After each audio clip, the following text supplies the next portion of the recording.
5e présence à Cannes, mais première fois en compétition officielle au festival. Je rencontre le réalisateur québécois Denis Villeneuve pour lui parler de son tout nouveau film, Sicario.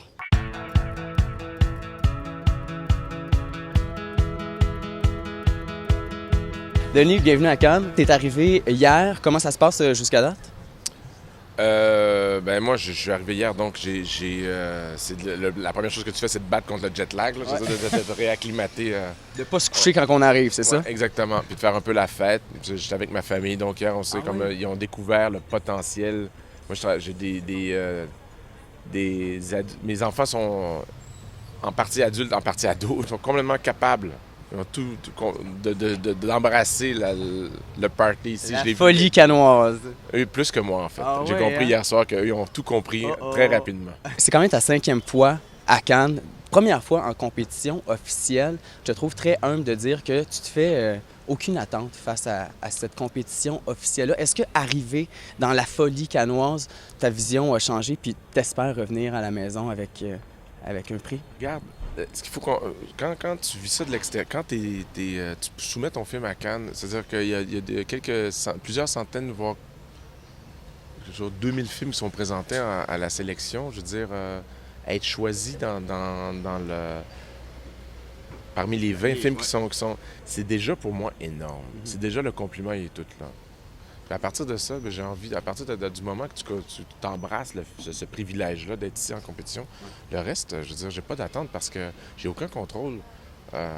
Déjà, le jury, et j'ai un peu une relation incestueuse avec le jury, parce que je connais beaucoup de gens dans le jury, ce qui n'est pas, selon moi, une bonne chose du tout. Hein? Pourquoi? Non. Ben, si tu connais un peu la nature humaine, je veux dire, quand tu es trop proche de quelqu'un, c'est comme... Ça peut te nuire? Moi, je pense que... Puis, je vais même pas là. Je veux dire, sincèrement, je trouve que j'ai envie d'avoir du plaisir ici. Moi, ce qui est important pour moi, j'espère que le film va être bien reçu. Ça, si je me faisais crucifier sur la place publique demain, c'est sûr que je vais trouver ça dole. Tu as parlé de Sicario comme le film le plus ambitieux de ta carrière. Tu dis aussi que c'est ton meilleur film en carrière. On va en parler un peu. Peux-tu me résumer un peu là, de quoi ça parle? Ça parle de cartel, mais ça parle de beaucoup plus que ça. Non, c'est pas un film, c'est ça. Pour moi, c'est pas un film sur les cartels du tout. C'est pas un film sur le Mexique, c'est un film sur l'Amérique. Ça décrit le processus d'une opération militaire clandestine orchestrée par la CIA. C'est un film assez noir, assez sombre, qui a la réputation d'être assez intense. Le film est très bien reçu aux États-Unis présentement. Deuxième film américain, est-ce que quand on rentre dans cette grosse production hollywoodienne-là, il y a beaucoup de compromis à faire ou tu as quand même une grande liberté? Moi, je peux pas faire du cinéma je peux pas faire du cinéma autrement que dans de la liberté totale. C'est-à-dire que ça a toujours été quelque chose qui est nommé. Il y a beaucoup de Québécois aussi que tu as décidé d'embarquer dans ton aventure. Tu n'es pas le seul Québécois à travailler sur ce film-là? Non, il y a Patrice Vermette qui est au décor. Il y a René April au costume.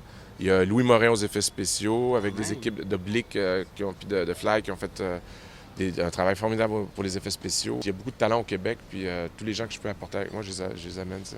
Tantôt, on parlait de coïncidence parce que, bon, tu connais bien Jake, tu connais Xavier Dolan, tu connais les frères Cohen. Est-ce que tu as eu la chance de leur parler avant de t'en venir ici? J'ai parlé un peu avec Xavier, mais sinon, moi, je suis en pré-production sur un film présentement, fait que je travaille beaucoup. J'ai pas le temps de socialiser beaucoup. Le prochain film qui va s'appeler...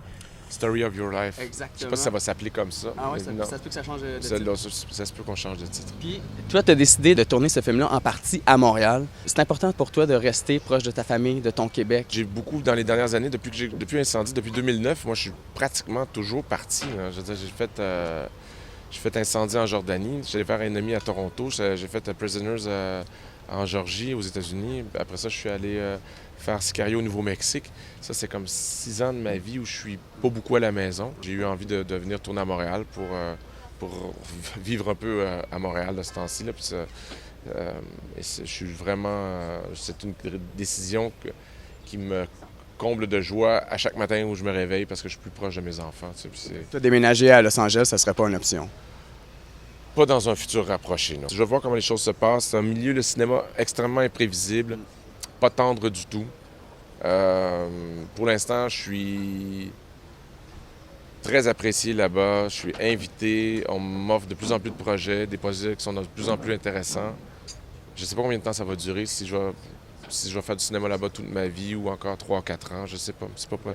C'est ce que j'aime dans mon métier, c'est que c'est complètement imprévisible.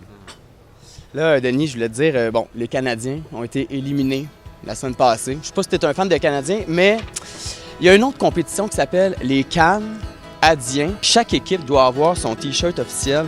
Alors là, moi, je t'ai préparé un T-shirt. C'est pas les Canadiens, mais c'est la Palme d'Or avec Sicario. J'ai pris un large. C'est correct? Penses-tu que ça va faire? Mais écoute, bon festival. Les gars vont adorer ça. Ouais?